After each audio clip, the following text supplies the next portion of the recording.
जी sir, गर्मी को लेकर सर ज़्यादा मतलब हीट वेव हो रही है सर। आज भी टेम्परेचर 40 समथिंग क्रॉस कर गया सर। तो पशुओं पर सर कितना असर है सर इसका? देखो, हीट वेव का असर पशुओं पे बहुत ज़्यादा है।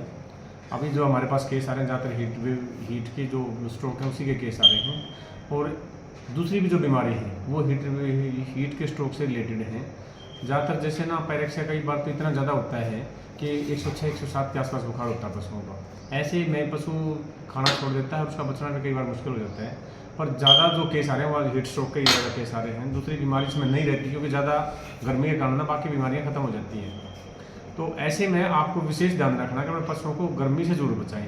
एक तो जैसे अपने देसी कहावत है कि बड़े जोड़ सूखते हैं जून के महीने में। बड़े जोड़ों के लिए नहीं कहा जाता, वास्तव में वो दुधारू पशुओं के लिए कहा जाता है कि इस समय में दूध का बहुत ज़्यादा कमी हो जाती है। जो पशु दूध दे रहे हैं उनका प्रोडक्शन बहुत ज़्यादा कम हो जाता है। जो 17-18 किलो दूध देते हैं वो 10-12 पे आ जाते हैं। जो 6-7 किलो होते हैं 2-3 पे आ जाते हैं। और नाटते भी बहुत ज़्यादा पशु हैं इस समय में। जो 2-2.5 किलो दूध दे रहे थे वो दूध देना बंद ही कर देते हैं। रीज़न ये रहता है कि दूध का हमारा जो 90% पार्ट है ना वो पानी होता है। और जब शरीर में पानी की कमी हो जाती है तो दूध नहीं बन पाता और पशु दूध कम कर देता है। हमारे क्या है कि लोगों के एक रूटीन सी बनी है कि सुबह शाम पानी पिलाएंगे। ये बहुत रूटीन गलत है। आप गर्मी के टाइम में तो ऐसा करें कि आपके जो पशु की खुरली है, ज़्यादातर आजकल पक्की खुरलियाँ हैं, आप सुबह घास डालते हो, घास खाने के बाद खुरली को साफ करके उसको पानी की भरते हैं पूरी तरह से। पशु का जब मन करेगा पानी पी लेगा। यदि आपके पास खुरली ऐसी नहीं है तो आप पशु के पास टब या बाल्टी रखें, हमेशा पानी की भर के वो पानी पी ले। एक विशेष बात इसका भी ध्यान रखें कि जो छोटे कटरू हैं उनको बहुत ज़्यादा गर्मी लगती है क्योंकि उनका शरीर छोटा है और गर्मी को ज़्यादा एक्सपोज होते हैं। और कई बार क्या है कि हुड्डी जो या खुरली की जो है ऊंचाई ज़्यादा होती है, वो पानी नहीं पी पाते बेचारे। और ऐसे में बड़ी दिक्कत आती है। हमारे पास ना पथरी के केस नहीं आते थे गर्मियों में, लेकिन अब पथरी के केस इसलिए आ रहे हैं क्योंकि छोटे कटरू पानी नहीं पी पाते ढंग से। और उनके जो डिहाइड्रेशन होने के कारण जो कंसंट्रेशन हो जाती है यूरिन की, और कंसंट्रेटेड यूरिन से पथरी हो जाती है और उसमें पेशाब रुक जाता है। ये ज़्यादातर सर्दी में आते थे कि वो कटरू वैसे पानी नहीं पीते, अब डिहाइड्रेशन के कारण से केस आ रहे हैं। इसके लिए आप इस बात का विशेष ध्यान रखें कि पानी खूब पिलाएं। साथ में आपका जो पशु का बांधने की जो जगह है उसको खुला हवादार रखें, उसके अंदर पूरी क्रॉसिंग हो, छत ऊंची हो।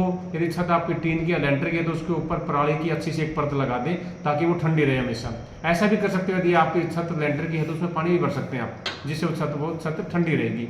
इसके साथ आप डेजर्ट कूलर का प्रयोग करें। यदि आपके पशु की टीन की छत है और उसके ऊपर पंखा यूज करते हैं तो बहुत गलत है, क्योंकि जो गर्म हवा होती है टीन की वो पंखा फिर सीधी पशु के ऊपर ले जाता है। इससे पशु हीट स्ट्रेस में आ जाते हैं। पशु को हीट स्ट्रेस से बचाएं और अपने प्रोडक्शन को भी बचा के रखें। तो सर क्या लक्षण होते हैं पशु में सर इसके? जब पशु में हीट स्ट्रेस आ जाती है तो पशु खाना पीना बंद कर देता है। दूसरी पशु की आंखें गड़ जाती है, लगता है कि डिहाइड्रेशन का शिकार है ये, इसमें शरीर में पानी की कमी होगी। पायरेक्सिया बहुत ज़्यादा हो जाता है, जिससे आपको पशु का 105 106 तक बुखार चला जाता है इसमें। तब ये पता चलता है कि हीट स्ट्रोक का ही केस है। तो ऐसे पशुओं को फिर रिहाइड्रेट करने के लिए ग्लूकोज का बहुत ज़्यादा इस्तेमाल करना पड़ता है। ग्लूकोज की बोतलें नसों में लगाई जाती हैं और उस तरह की दवाइयाँ दी जाती हैं जिससे हीट स्ट्रोक से बच सके। तो सर अभी तक कोई डेथ या फिर कोई बीमारी का केस आया सर अपने मेडिकल? ऐसा हमारे केस तो बहुत ज़्यादा आ रहे हैं, 15-16 केस दिल्ली हीट स्ट्रोक के ही आ रहे हैं। पर डेथ ऐसी हमने अभी तक नहीं हो पाई है हमारी, क्योंकि जब हमारे यहाँ पास केस आता है तो हम जो उसको फ्लूइड देते हैं, वो फ्लूइड एनफ फ्लूइड देते हैं कि 5-6-7 लीटर तक फ्लूइड लगा देते हैं पशु को। उससे क्या है कि रिकवरी आने के फिर चांस हो जाते हैं।